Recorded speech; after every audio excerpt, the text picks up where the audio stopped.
24.1 परिचय। वैश्वीकरण, राष्ट्रवाद और अंतर्राष्ट्रीयवाद (GNT) तीन प्रक्रियाएं हैं जो एक दूसरे के साथ बातचीत करती हैं। वे विकास के विभिन्न चरणों में हैं और आकार और दायरे में भिन्न हैं। राष्ट्रवाद सबसे पुराना है, जबकि वैश्वीकरण लगभग 25 वर्षों से दोहराया जा रहा है और एक व्यापक विश्लेषण ढांचा बनाने के लिए अंतर्राष्ट्रीयवाद का सैद्धांतिक रूप से अध्ययन किया गया है। ये तीन घटनाएं आपस में जुड़ी हुई हैं, लेकिन लोग आमतौर पर क्या सोचते हैं और ये प्रक्रियाएं वास्तव में कैसे काम करती हैं, इसके बीच का अंतर काफी व्यापक है और वैचारिक रूप से तुरंत स्पष्ट नहीं है। हमारा विश्लेषण उन व्यक्तियों या समूहों पर केंद्रित है जो अपने गृह देश और मेजबान देश के बीच मौजूद हैं।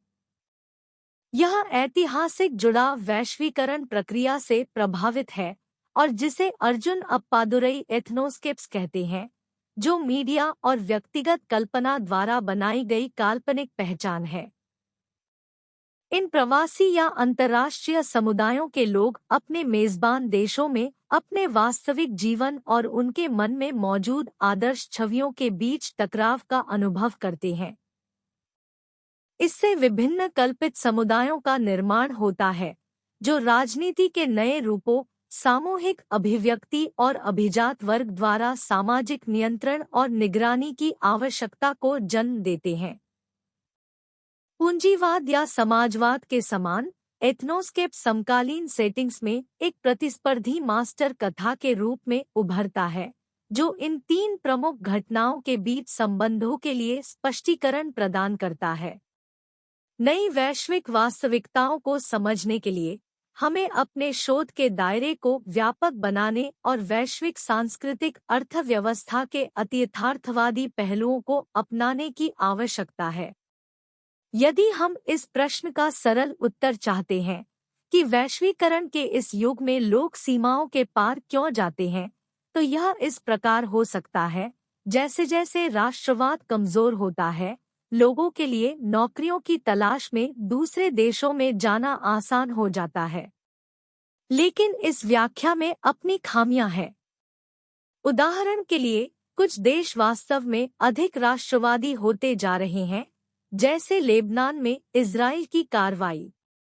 इसके अलावा नौकरियां अन्य देशों में भेजी जा रही हैं और संयुक्त राज्य अमेरिका और यूरोपीय संघ जैसे विकसित देश वैश्वीकरण का विरोध करते हैं, क्योंकि वे अपने किसानों के लिए व्यापार बाधाओं और सब्सिडी को कम नहीं कर सकते हैं।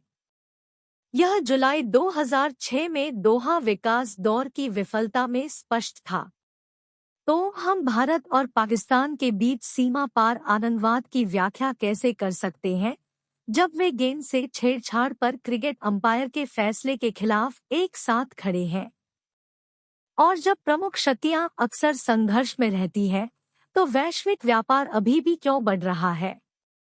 हम देखते हैं कि नेता विदेशों में रहने वाले अपने नागरिकों को अपने देश के विकास के लिए दान देने के लिए प्रोत्साहित करते हैं। हम राष्ट्रीय सीमाओं से परे जातीय समूहों के लिए अंतर्राष्ट्रीय सम्मेलन और संगठन भी देखते हैं।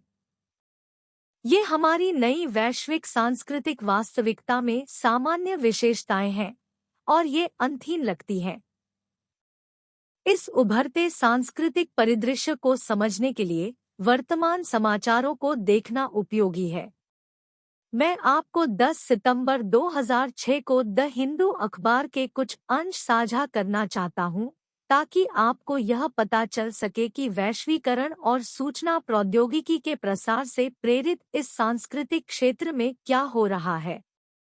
जगह की कमी के कारण मैं कुछ समाचार विश्लेषण और उद्धरण प्रदान करूंगा।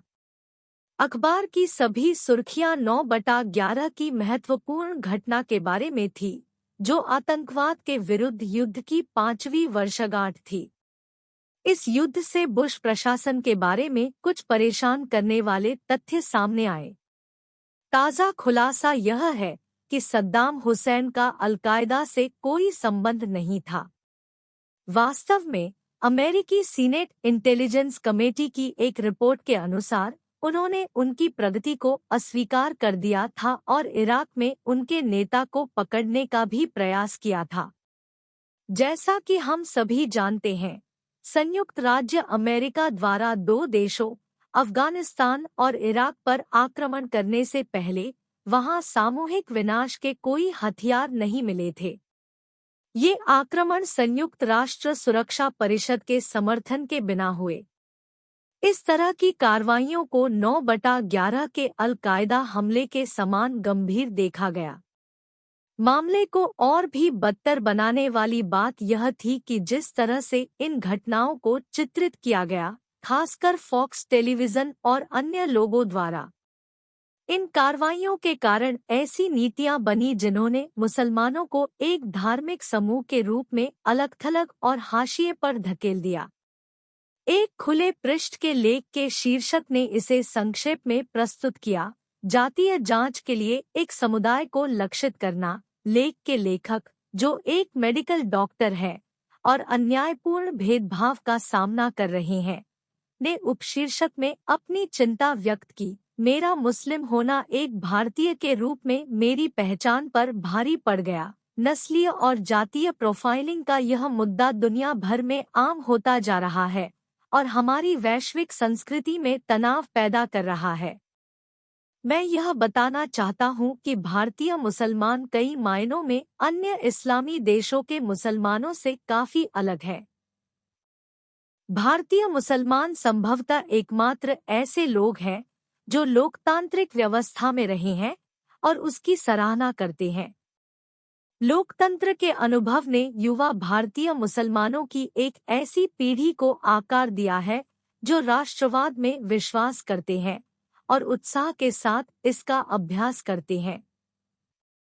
कुछ भारतीय मुस्लिम नेताओं के सांप्रदायिक एजेंडे, जैसे कि राष्ट्रीय गीत वंदे मातरम गाने में उनकी अनिच्छा या क्रिकेट मैच में पाकिस्तान का समर्थन करना, का मुकाबला केवल एक मजबूत राष्ट्रवादी रवैये से किया जा सकता है जो शिक्षित मध्यवर्गीय भारतीयों के बीच उभर रहा है। मुसलमान लेखक का सकारात्मक दृष्टिकोण अमेरिकी राष्ट्रपति श्री बुश द्वारा व्यक्त नकारात्मक विचारों से एकदम विपरीत है, जिन्होंने हाल ही में इस्लामी फासीवादी शब्द का इस्तेमाल किया था। इससे पता चलता है कि जैसा कि न्यूट गिंगरिच, प्रतिनिधि सभा के पूर्व अध्यक्ष, और श्री बुश जैसे रिपब्लिकन ने भी कहा था, हम शायद तीसरे विश्व युद्ध के शुरुआती चरण में हैं, जिसे वह कहते हैं।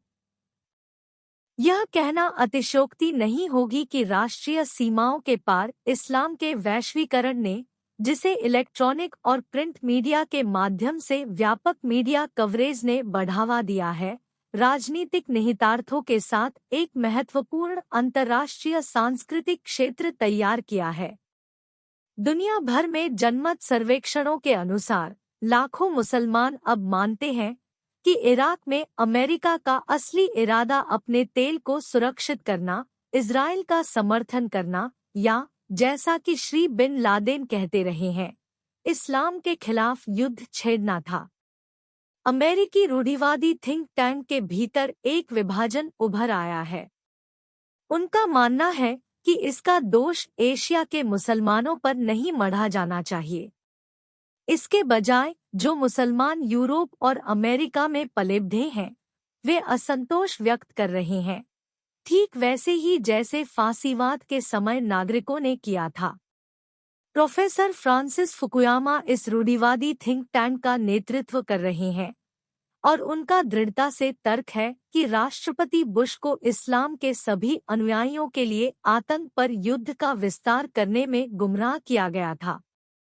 यूके और स्पेन जैसे देशों में राष्ट्रीय उत्साह कम हो रहा है और यह कुछ मुस्लिम आतंकवादियों के लिए ध्यान भटकाने का काम करता है, जो किसी विशेष राज्य में अपनी नागरिकता के बजाय इस्लाम के प्रति अपनी वफादारी को प्राथमिकता देते हैं। पृष्ठ 2 के एक लेख में ताबिश खैर, जो खुद को इस्लामी कट्टरपंथी या गहरा धार्मिक नहीं मानते हैं, आम मुसलमानों के बीच बढ़ते असंतोष के लिए एक महत्वपूर्ण स्पष्टीकरण प्रदान करते हैं। वह इज़राइल द्वारा हाल ही में दक्षिण लेबनान में की गई भारी गोलाबारी की ओर इशारा करते हैं, जिसने बुनियादी ढांचे और आजीविका को नष्ट कर दिया है। ऐसी परिस्थितियों में एक सामान्य मुसलमान के इस्लामी कट्टरपंथियों के प्रति सहानुभूति रखने और उनकी प्रशंसा करने की अधिक संभावना है, जैसा कि खैर बताते हैं, मेरे जैसे किसी व्यक्ति की तुलना में।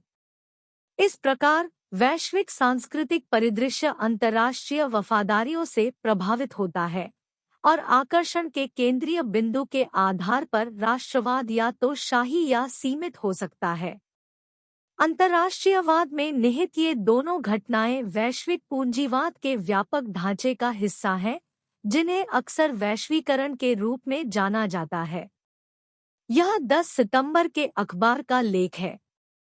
हम 9/11 की घटना के महत्व पर चर्चा करेंगे। दुनिया भर के लोग न्यूयॉर्क में ट्विन टावर्स के विनाश को याद करते हैं। दिलचस्प बात यह है कि यह घटना अलग-अलग वर्षों में 11 सितंबर को हुई अन्य महत्वपूर्ण घटनाओं पर क्यों भारी पड़ती है।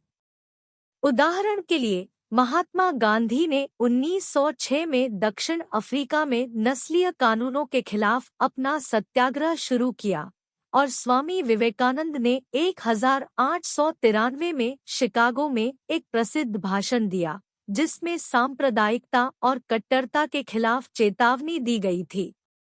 1973 में एलेंडे के नेतृत्व वाली चिली की लोकतांत्रिक रूप से चुनी गई सरकार को CIA की मदद से हटा दिया गया था। 2001 में 9/11 का कारण संयुक्त राज्य अमेरिका के शक्तिशाली प्रभाव और प्रचार प्रयासों के कारण सामने आया, जो अब मानता है कि एशियाई मूल्यों, अरब राष्ट्रवाद और लातीनी संस्कृति जैसे सांस्कृतिक मूल्यों को बढ़ावा देने वाले विकासशील देशों के लिए संप्रभुता महत्वपूर्ण नहीं है। अमेरिका के अनुसार, यदि ऐसे राष्ट्रों में स्वतंत्रता की कमी है और उन्हें आतंकवाद के लिए प्रजनन स्थल के रूप में देखा जाता है, तो वे आगे बने रहने के लायक नहीं है। इस लेख में दूसरा बिंदु एथनोस्केप अध्ययन के बारे में है, जो बताता है कि अंतर्राष्ट्रीय उथल-पुथल के समय में कल्पनाएं या कल्पनाशील विचार सामाजिक तथ्य बन जाते हैं। उदाहरण के लिए, भारतीय 9/11 को कैसे समझाते हैं? किसी स्कूली बच्चे या किसी ऐसे व्यक्ति के लिए जो ठीक से पढ़ नहीं सकता, यह 9 नवंबर जैसा लग सकता है। लेकिन इसका मतलब 11 सितंबर है। अमेरिकी इसे इसी तरह लिखते हैं। लेख बताता है कि हम अक्सर यह सवाल नहीं करते कि इन तारीखों का हमारे अपने संदर्भ में क्या मतलब है। यह प्रचार प्रभाव का परिणाम है, जहां विचार और अवधारणाएं आकार लेती हैं और हमारी सामूहिक स्मृति का हिस्सा बन जाती है। सुधीर कक्कड़ ने दिलवाले दुल्हनिया ले जाएंगे, कभी खुशी कभी गम और कभी अलविदा ना कहना जैसे लोकप्रिय पारिवारिक नाटकों पर चर्चा की, जो अनिवासी भारतीयों NRI को लक्षित करते हैं और सामूहिक दिवास्वप्न के रूप में देखे जाते हैं। ये फिल्में NRI को दूर से अपनी सांस्कृतिक जड़ों से दोबारा जुड़ने का मौका देती है।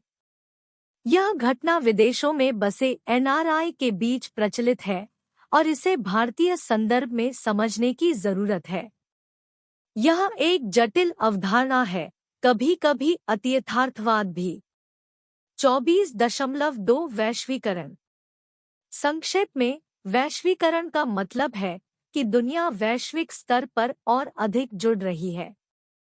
यह सिर्फ देशों के अधिक आपस में जुड़ने के बारे में नहीं है, यह एक ऐतिहासिक प्रक्रिया है जो इंसानों के खुद को व्यवस्थित करने के तरीके को बदल देती है।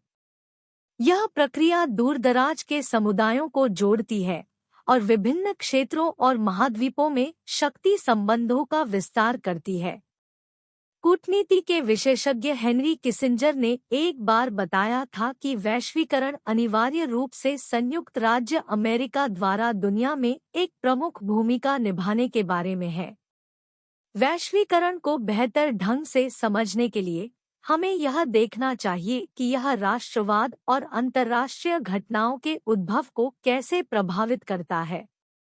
किसिंजर 1999 में जिस बारे में बात कर रहे थे, वास्तव में उसकी चर्चा 150 साल पहले कार्ल मार्क्स और फ्रेडरिक एंगेल्स ने की थी।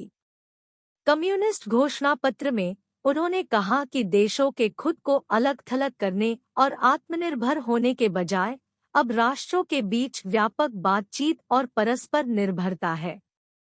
पूंजीपति वर्ग या पूंजीपति वर्ग उत्पादन के तरीकों में तेजी से सुधार और संचार को आसान बनाकर इसके लिए जिम्मेदार है। वे सर्वाधिक अविकसित राष्ट्रों को भी सभ्यता के दायरे में ले आते हैं। अनिवार्य रूप से वे सभी देशों को उत्पादन के पूंजीवादी तरीके को अपनाने के लिए मजबूर करते हैं या पीछे छूट जाने का जोखिम उठाते हैं, और यह एक ऐसी दुनिया का निर्माण करता है जो उनके अपने हितों को प्रतिबिंबित करती है। बॉक्स 24.1 वैश्विक अंतर्संबंध। 1950 और 1998 के बीच देशों द्वारा एक दूसरे के साथ व्यापार की जाने वाली वस्तुओं का मूल्य बहुत बढ़ गया। यह 17 गुना बढ़ गया। यह 311 अरब डॉलर से बढ़कर 5.4 ट्रिलियन डॉलर हो गया। साथ ही वैश्विक अर्थव्यवस्था केवल 6 गुना बढ़ी हुई। दूसरी महत्वपूर्ण बात है सेवाओं का व्यापार। इसमें बैंकिंग, पर्यटन और अन्य सेवाएं जैसी चीजें शामिल हैं। इस दौरान यह विश्व व्यापार का एक बड़ा हिस्सा बन गया। वास्तव में अब यह उन सभी वस्तुओं का लगभग 5वां हिस्सा बनाता है जिनका व्यापार देश करते हैं। व्यापार में इस वृद्धि का बड़ा कारण ट्रांसनेशन कॉरपोरेशन या टीएनसी है। ये वास्तव में बड़ी कंपनियां हैं जो कई अलग अलग देशों में कारोबार करती हैं। 1970 में ऐसी कंपनियां केवल 7,000 थी, लेकिन 1998 तक उनकी कुल संख्या 53,600 थी और अन्य देशों में उनकी लगभग 4,49,000 शाखाएं थी। मजे की बात यह है कि जब ये बड़ी कंपनियां दूसरे देशों में सामान बेचती हैं, तो उनकी बिक्री उनके द्वारा निर्यात की जाने वाली चीजों की तुलना में 20 से 30% तेजी से बढ़ती है। इसका मतलब है कि वे सिर्फ अपने देश से चीजें नहीं भेज रहे हैं, वे दूसरे देशों में चीजें बेचकर बहुत पैसा कमा रहे हैं। 1997 में इन विदेशी शाखाओं के माध्यम से सामान और सेवाएं बेचकर उन्होंने जो पैसा कमाया, उसकी कीमत आश्चर्यजनक रूप से 9.5 ट्रिलियन डॉलर थी। यह उन चीजों के कुल मूल्य से लगभग 50% अधिक है जो सभी देश एक दूसरे को निर्यात करते हैं। यह ध्यान रखना महत्वपूर्ण है कि इनमें से 80% से अधिक बड़ी कंपनियां संयुक्त राज्य अमेरिका में स्थित हैं। यह जानकारी हिलेरी फ्रेंच की vanishing borders protecting the planet in an age of globalisation नामक पुस्तक से ली गई है, जिसे 2000 में वर्ल्ड वॉच इंस्टीट्यूट द्वारा प्रकाशित किया गया था। पेज 6। किसिंजर का दृष्टिकोण महत्वपूर्ण है क्योंकि यह बताता है कि वैश्वीकरण का प्रभाव इस बात पर निर्भर करता है कि संयुक्त राज्य अमेरिका इसे कैसे प्रबंधित करता है। जुलाई 2006 में व्यापार वार्ता का टूटना, जिसे दोहा विकास दौर के नाम से जाना जाता है, इस विचार का समर्थन करता है। अमेरिका और यूरोपीय संघ द्वारा विकासशील देशों से किया गया वादा यह था कि वैश्वीकरण अधिक समावेशी हो जाएगा और व्यापार बाधाओं और कृषि सब्सिडी को कम करके दुनिया के गरीबों को लाभान्वित करेगा। यह वादा 11 सितंबर के आतंकवादी हमलों के बाद किया गया था। हालांकि जब आतंक के खिलाफ युद्ध पूरी ताकत से जारी रहा, तो दुनिया के गरीबों के लिए निष्पक्ष व्यापार की प्रतिबद्धता पीछे छूट गई। तो विश्व बैंक की 2001 की रिपोर्ट सटीक रूप से बताती है कि वैश्विक असमानता बढ़ी है। फिर भी विश्व बैंक का यह निष्कर्ष कि वैश्वीकरण सामाजिक न्याय की कुंजी है, केवल राजनीतिक रूप से सही है और सार्वभौमिक रूप से सत्य नहीं है। वैश्वीकरण के परिणामस्वरूप होने वाली आर्थिक वृद्धि, जैसा कि लैरी इलियट के शोध में दिखाया गया है, ने सामाजिक न्याय नहीं लाया है। इसके बजाय यह आंतरिक लोकतंत्र, मानवाधिकारों और समानता में कमी जैसी लागतों के साथ आया है। वैश्वीकरण से उत्पन्न रोजगार रहित विकास शब्द ने वास्तव में दुनिया के गरीबों की मदद नहीं की। वास्तव में उनकी संख्या में वृद्धि हुई, जिससे प्रवासन संकट गहरा गया। ऐसी विकट परिस्थितियों में लोग उन जगहों पर चले जाते हैं जहां उनके अपने समुदाय के लोग होते हैं।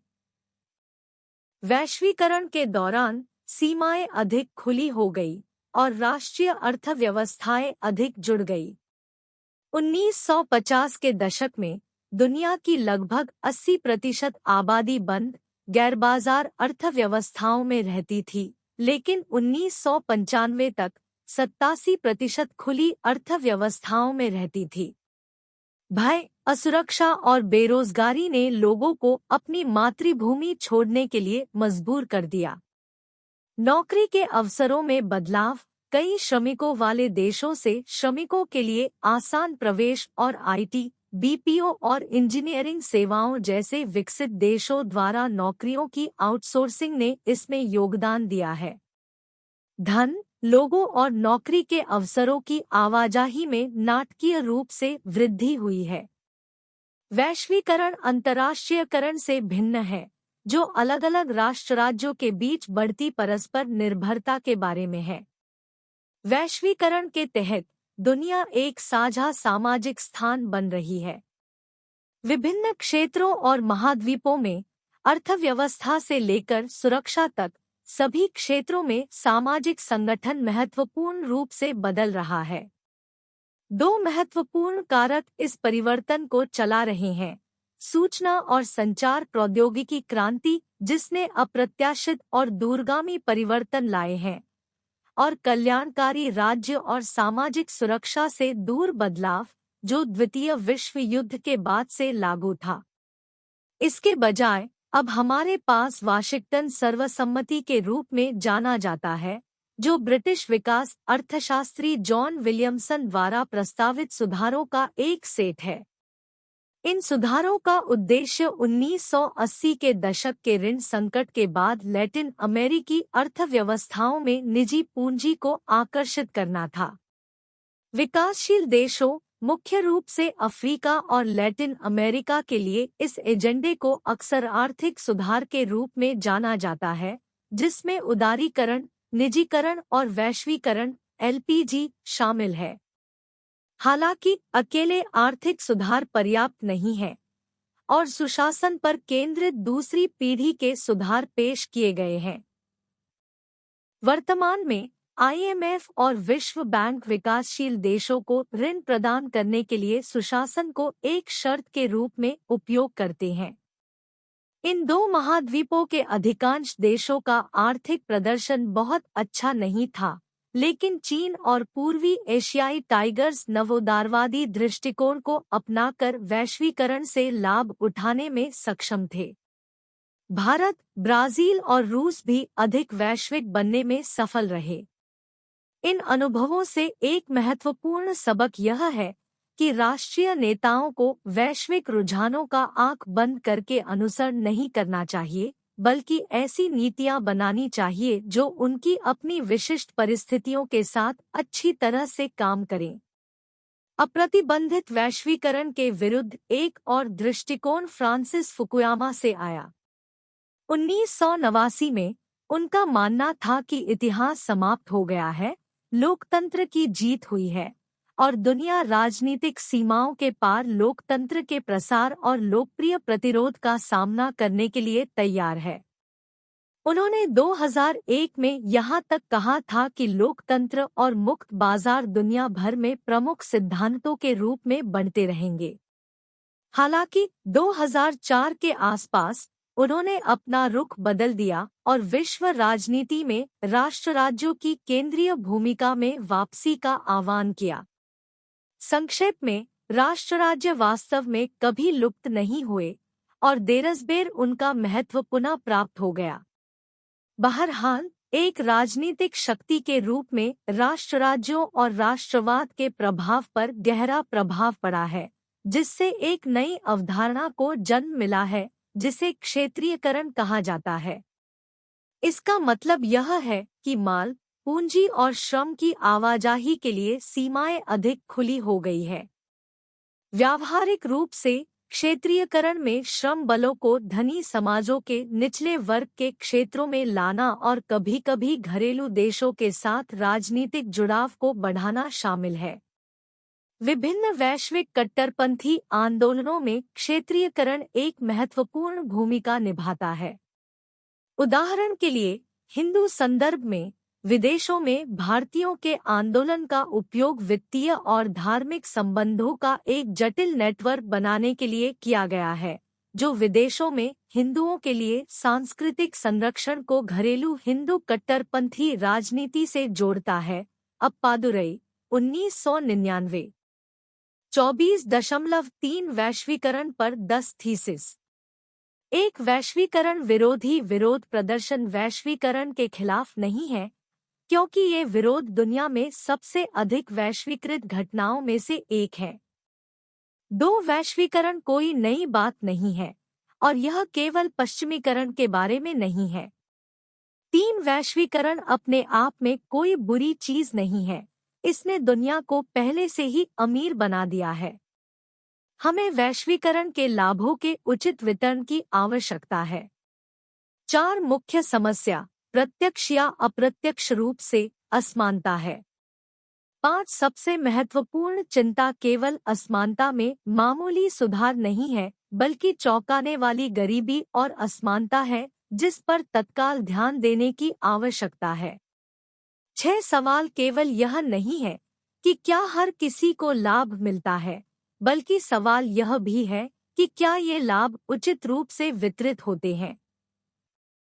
7 एक बाजार अर्थव्यवस्था विभिन्न परिस्थितियों में काम कर सकती है और अन्य कारकों के साथ मिलकर अलग-अलग परिणाम दे सकती है। लाभों का वितरण व्यापार समझौतों, पेटेंट कानूनों और पर्यावरण संरक्षण जैसी वैश्विक व्यवस्थाओं पर निर्भर करता है। 8 ब्रेटन वुड्स समझौते के बाद से दुनिया बदल गई है। उपनिवेशवाद से मुक्ति, मानवाधिकार, गैर सरकारी संगठन और लैंगिक एवं पर्यावरणीय समानता तथा न्याय के लिए आंदोलन उभरे हैं। 9 हमें नीतिगत और संस्थागत दोनों बदलावों की जरूरत है।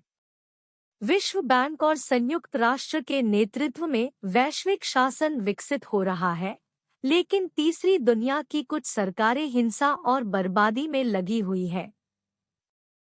10 विचार के सर्वोत्तम अर्थ में हमारे पास वैश्वीकरण का समर्थन करने के अच्छे कारण हैं, क्योंकि कुछ महत्वपूर्ण संस्थागत और नीतिगत मुद्दे हैं जिन्हें संबोधित करने की आवश्यकता है। यह परिप्रेक्ष्य द लॉस एंजल्स टाइम्स में अमर्त्य सेन से आया है। वेस्टफैलियन संधि द्वारा निर्मित आधुनिक राज्यों की संरचना वैश्वीकरण के कारण बदल गई है। हालांकि यह पूरी तरह सच नहीं है कि राज्यों ने अपनी संप्रभुता खो दी, उन्हें वैश्वीकरण से आर्थिक चुनौतियों का सामना करना पड़ा। जैसे जैसे सामाजिक स्थान अधिक साझा होते गए, राजनीतिक स्थान विखंडित होते गए, जिससे सोवियत संघ, यूगोस्लाविया, चेकोस्लोवाकिया और इथियोपिया जैसे देश टूट गए। यह विखंडन जातीय राष्ट्रवाद को जन्म दे सकता है, जो पहले राज्य अधिकारियों द्वारा नियंत्रित था। राष्ट्रीय एकीकरण के मॉडल जिनमें सार्वजनिक भागीदारी की कमी है, आज की अंतर्राष्ट्रीय दुनिया में अलगाववाद को जन्म दे सकते हैं। 24.4 राष्ट्रवाद। राष्ट्रवाद की आधुनिक अवधारणा की उत्पत्ति 19वीं सदी की शुरुआत में पश्चिमी यूरोप में हुई, जिसमें 3 तत्व शामिल थे। राजनीतिक आत्मनिर्णय के बारे में प्रबुद्ध विचार, जैसा कि रूसो और मिल जैसे विचारकों ने वकालत की थी। समान नागरिकों के समुदाय की फ्रांसीसी क्रांतिकारी धारणा। इतिहास, परंपरा और संस्कृति से आकार लेने वाले लोगों में जर्मन विश्वास।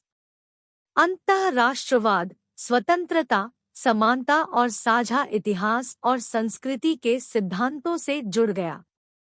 एक इतालवी राष्ट्रवादी ग्यूसेप माज़िनी ने राष्ट्रवाद के 3 गैर-परक्राम्य तत्वों पर जोर दिया: एक स्वतंत्र क्षेत्र होना, किसी के राष्ट्र के प्रति एक नैतिक कर्तव्य, और यह विचार कि दुनिया राष्ट्रों का परिवार है। फ्रांसीसी रोमांटिक क्रांतिकारी अर्नेस्ट रेनन के लिए राष्ट्रवाद नवीनीकरण की एक सतत ऐतिहासिक प्रक्रिया का प्रतिनिधित्व करता है। विशिष्टता पर ध्यान केंद्रित करने के बावजूद राष्ट्रवाद वैश्वीकरण के विकल्प के रूप में नहीं उभरा है। यह वैश्वीकरण का एक हिस्सा रहा है, हालांकि राष्ट्रवाद और वैश्वीकरण के बीच संबंध तनावपूर्ण रहे हैं। इस बातचीत पर अलग-अलग दृष्टिकोण मौजूद हैं। कुछ लोग माज़िनी और वुड्रो विल्सन जैसे आंकड़ों को पुराना मानते हैं। उनका मानना है कि अधिक राज्य अंतर्राष्ट्रीय व्यवस्था को बाधित करेंगे। एक अन्य दृष्टिकोण यह है कि ओईसीडी के प्रमुख विकसित देश एक और युद्ध बर्दाश्त नहीं कर सकते, जो राष्ट्रवाद का एक भयावह परिणाम है। एरिक हॉब्सबॉम ने तर्क दिया कि आत्मनिर्भर राष्ट्रीय अर्थव्यवस्था की पारंपरिक अवधारणा खत्म हो गई है और एक नया राष्ट्रवादी विचार उभरा है, जो सुझाव देता है कि अलग राज्य अंतर्राष्ट्रीय बाजार में अनुकूल स्थिति पर बातचीत करने का सबसे अच्छा तरीका प्रदान करता है। बॉक्स 24.2 एडम स्मिथ द्वारा राष्ट्रवादी विचारधारा के प्रमुख विचार। एक लोग स्वाभाविक रूप से राष्ट्रों में समूहीकृत होते हैं। 2 प्रत्येक राष्ट्र की अपनी अनूठी विशेषताएं होती हैं। 3 सभी राजनीतिक अधिकार समग्र रूप से राष्ट्र से आते हैं।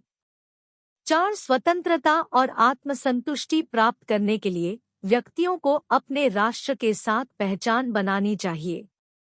5 राष्ट्र केवल अपनी सीमाओं के भीतर ही अपनी पूरी क्षमता तक पहुंच सकते हैं। 6 राष्ट्र राज्य के प्रति निष्ठा किसी भी अन्य निष्ठा से अधिक महत्वपूर्ण है। 7 वैश्विक शांति और स्वतंत्रता के लिए राष्ट्र राज्य को मजबूत करना महत्वपूर्ण है। ये तर्क मुख्यतः राजनीतिक अर्थव्यवस्था के परिप्रेक्ष्य से आते हैं। हालांकि अर्जुन अप्पादुरई वैश्विक सांस्कृतिक अर्थव्यवस्था के दृष्टिकोण से वैश्वीकरण और राष्ट्रवाद के बीच जटिल संबंधों की व्याख्या प्रस्तुत करते हैं। स्कॉट लैश और जॉन यूरी के अनुसार वैश्वीकरण, जिसे वे अव्यवस्थित पूंजीवाद कहते हैं, उसका प्रतिनिधित्व करता है जिसे वर्तमान में पूरी तरह से समझने की हमारी क्षमता से परे है। नई वैश्विक सांस्कृतिक अर्थव्यवस्था एक जटिल और परस्पर जुड़ी प्रणाली है जो अपनी उल्लेखनीय गति, पैमाने और मात्रा के कारण सामने आती है। अर्थव्यवस्था, संस्कृति और राजनीति जैसे विभिन्न पहलुओं के बीच अलगाव वैश्विक सांस्कृतिक राजनीति का केंद्र बन गया है।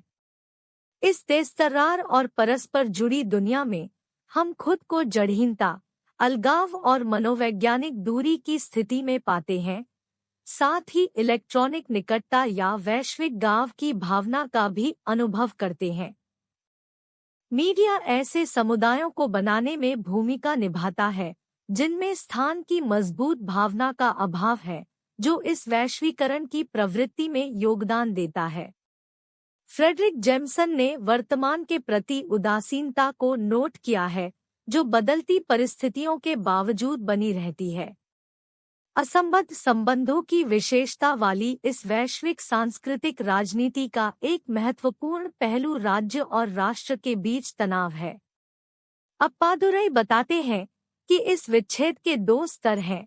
एक राष्ट्र राज्य के भीतर कल्पना की एक सतत लड़ाई चल रही है, जिसमें राज्य और राष्ट्र एक दूसरे पर प्रभुत्व जताने की कोशिश कर रहे हैं। इससे अलगाववादी आंदोलनों का उदय हो सकता है और राष्ट्र राज्य के भीतर छोटे पहचानाधारित राजनीतिक समूहों का उदय हो सकता है। दूसरे स्तर पर यह विच्छेदात्मक संबंध वैश्विक वियोगों के साथ गहराई से जुड़ा हुआ है। राष्ट्रीयता की धारणाएं बड़े पैमाने पर विस्तारित हो रही है और अक्सर मौजूदा राज्य की सीमाओं को पार कर रही है। कभी-कभी ऐतिहासिक पहचान के कारण जो बड़े क्षेत्रों तक फैली हुई है, या अंतर्राष्ट्रीय डायस्पोरा की सक्रियता के कारण जो एक राष्ट्र राज्य की सूक्ष्म राजनीति को प्रज्वलित कर सकती है, जैसा कि उदाहरण के साथ देखा जा सकता है। कुर्द और तमिल कल्पना को स्थान से अलग करना इस तरह की दुनिया में रहने का एक प्रमुख पहलू है। इस प्रक्रिया में कल्पना के लिए स्थान न तो छोटा है और न ही बड़ा, सूक्ष्म या स्थूल, क्योंकि यह प्रतिनिधित्व के बारे में नहीं है। रोजमर्रा की जिंदगी को इस चुनौती से निपटना पड़ता है। कार्य अंतर्राष्ट्रीय दुनिया की बड़े पैमाने की वास्तविकताओं को लोगों के जीवन के ठोस अनुभवों में एकीकृत करना है। ऐसा इसलिए है क्योंकि उनका जीवन राष्ट्रीय सीमाओं के पार फैला हुआ है, जो दो समाजों को एक सामाजिक क्षेत्र में जोड़ता है। बॉक्स 24.3 राष्ट्रवाद और वैश्वीकरण। पिछले 2 दशकों में अंतर्राष्ट्रीय संबंधों में राष्ट्रवाद को मान्यता मिली है। राष्ट्रवाद वैश्वीकरण का विरोध करता है, लेकिन यह उसी का एक उत्पाद भी है। राष्ट्रवाद का उदय पिछली 2 शताब्दियों में अंतर्राष्ट्रीय व्यवस्था में हुए परिवर्तनों से जुड़ा है। अब राष्ट्रवाद राज्यों और अंतर्राष्ट्रीय व्यवस्था के लिए नैतिक आधार के रूप में कार्य करता है। 24.5 पारराष्ट्रीयतावाद। ट्रांसनेशनलिज्म (TN) एक ऐसी प्रक्रिया है जहां आप्रवासी सामाजिक संबंध बनाते हैं जो उनके गृह देश और उनके नए देश को जोड़ते हैं। 2 या 2 से अधिक स्थानों पर उपस्थिति बनाए रखने वाले इन अप्रवासियों को प्रवासी कहा जा सकता है। उनके द्वारा बनाए गए अंतर्राष्ट्रीय सामाजिक नेटवर्क में वित्तीय सहायता और उपहारों के माध्यम से समर्थित पारिवारिक संबंधों के साथ साथ गृह राज्य द्वारा स्वीकृत आधिकारिक आदान प्रदान की एक प्रणाली भी शामिल है। हाल तक वैश्वीकरण द्वारा लाई गई तेजी से उभरती अतिवास्तविकता पर विचार किए बिना दुनिया के विभिन्न हिस्सों में प्रवासियों के अनुभवों का अलग-अलग अध्ययन किया गया था। वैश्विक संदर्भ में प्रवासी आबादी के इन गतिशील और तरल सामाजिक संबंधों का अध्ययन करने की आवश्यकता बढ़ रही है।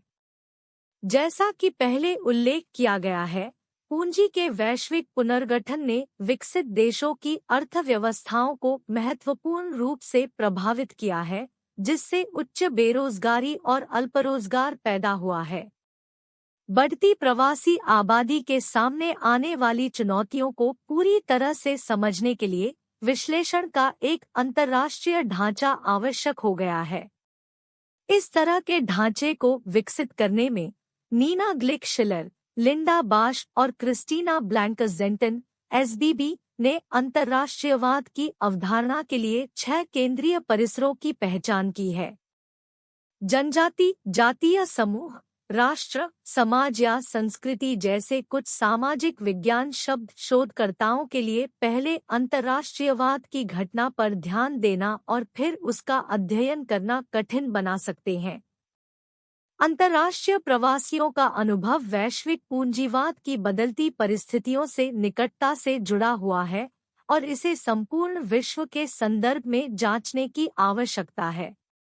ट्रांसनेशनलिज्म प्रवासियों के रोजमर्रा के जीवन, कार्यों और सामाजिक संबंधों में निहित है। अंतर्राष्ट्रीय प्रवासी ज्यादातर श्रमिक, जटिल जीवन जीते हैं, जिसके लिए उन्हें राष्ट्रीय, जातीय और नस्लीय जैसी विभिन्न पहचान श्रेणियों से निपटने और उन्हें फिर से परिभाषित करने की आवश्यकता होती है। अंतर्राष्ट्रीय प्रवासियों का लचीला और जटिल जीवन हमें राष्ट्रवाद, जातीयता और नस्ल के बारे में अपने विचारों पर पुनर्विचार करने के लिए प्रेरित करता है। यह सैद्धांतिक कार्य संस्कृति, वर्ग और समाज के बारे में हमारी समझ को नया आकार देने में मदद कर सकता है। प्रवासी वैश्विक और राष्ट्रीय स्तर पर विभिन्न प्रमुख संदर्भों का सामना करते हैं और उन्हें चुनौती देते हैं। ये प्रमुख संदर्भ प्रवासियों की चेतना को प्रभावित करते हैं, लेकिन बदले में प्रवासी अपनी बातचीत और प्रतिरोध के माध्यम से इन संदर्भों को नया आकार देते हैं। अंतर्राष्ट्रीय पूंजीवाद, जो वैश्विक पूंजीवाद से जुड़ा हुआ है, ने प्रवासियों की पहचान के बारे में बहुत बहस पैदा की है। ये प्रवासी अक्सर मेजबान देश के निचले सामाजिक वर्गों से संबंधित होते हैं, जहां वे लोगों के वैश्विक प्रवाह के कारण जाते हैं। चीनी प्रवासियों में हांगकांग के कुछ धनी व्यक्ति शामिल हो सकते हैं, लेकिन भारतीय, कैरेबियाई और फिलिपिनो प्रवासियों में मध्यम वर्ग और पेशेवर समूह भी शामिल है। अपनी सामाजिक स्थिति के बावजूद ये सभी प्रवासी समूह एक अंतर्राष्ट्रीय दुनिया में रहते हैं, जो उनके दैनिक जीवन में प्रमुख विचारों और प्रथाओं से आकार लेता है। इस स्थिति में मेजबान देश की प्रमुख मान्यताओं और अपने गृह देश से उनके संबंध से प्रभावित होकर प्रवासियों के पास अक्सर सीमित विकल्प होते हैं। वे एक स्थान पर प्राप्त आर्थिक और सामाजिक लाभ को दूसरे स्थान पर राजनीतिक, सामाजिक और आर्थिक लाभ में बदलने का प्रयास करते हैं। शक्तिशाली राष्ट्रों में आंतरिक वर्ग मतभेद इस अंतर्राष्ट्रीय सामाजिक वातावरण को बनाने में महत्वपूर्ण भूमिका निभाते हैं। उदाहरण के लिए, अमेरिकी बहुराष्ट्रीय निगम अंतर्राष्ट्रीयवाद का समर्थन करते हैं, जबकि कई कामकाजी वर्ग और मध्यम वर्ग के अमेरिकी राष्ट्रीय सुरक्षा पसंद करते हैं। उदाहरण के लिए, 26 सितंबर 2006 के एक समाचार लेख में बताया गया कि 449 भारतीयों को $75,000 का भुगतान करके मलेशिया में 10 साल का बहुप्रवेश वीजा दिया गया था, अन्य शर्तों को माफ कर दिया गया था। इससे पता चलता है कि सीमाओं के पार गतिविधियों और आदान प्रदान में अंतर्निहित सामाजिक रिश्ते शामिल हैं। जैसा कि एसबीबी द्वारा सुझाया गया है, पाठ में परिभाषित नहीं है, ये सामाजिक रिश्ते लोगों के दैनिक जीवन में महत्व प्राप्त करते हैं, जो विभिन्न समाजों के बीच कनेक्शन के रूप में कार्य करते हैं। ये संबंध राष्ट्र राज्यों सहित परिवारों, संस्थानों, आर्थिक निवेशों, व्यवसायों, वित्त और राजनीतिक संगठनों के भीतर बनाए रखे जाते हैं, नवीनीकृत किए जाते हैं और पुनर्गठित किए जाते हैं। व्यापक शोध के बिना हम वर्तमान में केवल यह कह सकते हैं कि ट्रांसनेशनलिज्म को सही मायने में समझने के लिए आपको इसे विश्व स्तर पर देखने की आवश्यकता है। इस परिप्रेक्ष्य में विभिन्न राष्ट्रवाद शामिल हैं, जो अपने संबंधित देशों से अलग हैं और मीडिया प्रौद्योगिकी में प्रगति और राष्ट्रीय सीमाओं के विस्तार द्वारा सक्षम जीवन से भी बड़े कल्पनाशील दृष्टिकोण से प्रेरित है।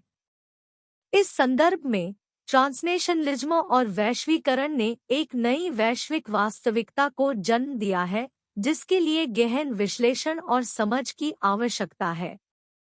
24.6 निष्कर्ष। इस क्षेत्र में भविष्य का शोध अभी भी अनिश्चित है, लेकिन 3 मुख्य दृष्टिकोण विचार करने योग्य हैं, क्योंकि वे हाल ही में ध्यान आकर्षित कर रहे हैं।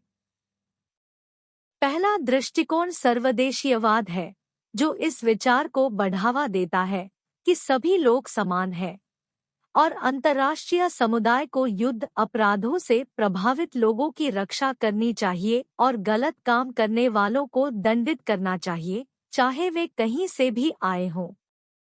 कई महानगरीय लोगों ने यूके हाउस ऑफ लॉर्ड्स के फैसले का समर्थन किया कि मानवाधिकार उल्लंघन के दोषी नेता अपने देश की संप्रभुता के पीछे छुपकर छूट का दावा नहीं कर सकते। इस तरह चिली के तानाशाह जनरल पिनोशे को ब्रिटेन की अदालतों ने जवाबदेह ठहराया। दूसरा दृष्टिकोण उत्तराधुनिकतावाद है, जो एक अद्वितीय बिंदु पर प्रकाश डालता है कि प्रगति के लिए बनाया गया ज्ञान प्रभुत्व की ओर भी ले जा सकता है। यह दृष्टिकोण एकरूपता पर जोर देने के बजाय विविधता का सम्मान करने पर जोर देता है, जिसके परिणामस्वरूप अक्सर शक्ति और बहिष्कार के नए रूप सामने आते हैं। दूसरे शब्दों में, ज्ञान सृजन को हमेशा एक ही प्रमुख मॉडल का पालन नहीं करना चाहिए। तीसरा महत्वपूर्ण दृष्टिकोण साम्यवाद है। माइकल वाल्जर ने सर्वदेशीयवाद की आलोचना करते हुए तर्क दिया कि व्यक्तियों को मुख्य रूप से राष्ट्रीय सीमाओं से परे मौजूद विशिष्ट समुदायों के सदस्यों के रूप में उनके बुनियादी अधिकार और जिम्मेदारियां मिलती है। इसका मतलब यह है कि उनके पास समूह अधिकार है, न कि केवल मानव जाति के सदस्यों के रूप में अधिकार। किमलिका ने इस परिप्रेक्ष्य को और विकसित करते हुए दिखाया कि स्वदेशी लोगों के अधिकार कुछ व्यक्तिगत अधिकारों को सीमित करने पर निर्भर करते हैं, जो पश्चिमी उदार लोकतांत्रिक समाजों के लिए केंद्रीय है। संक्षेप में, वैश्वीकरण, राष्ट्रवाद और अंतर्राष्ट्रीयवाद के संदर्भ में नए सिद्धांत उभर रहे हैं और उन्हें मान्यता और समर्थन मिल रहा है। बदलती गतिशीलता और चुनौतियों के साथ दुनिया तेजी से एक अलग जगह में विकसित हो रही है।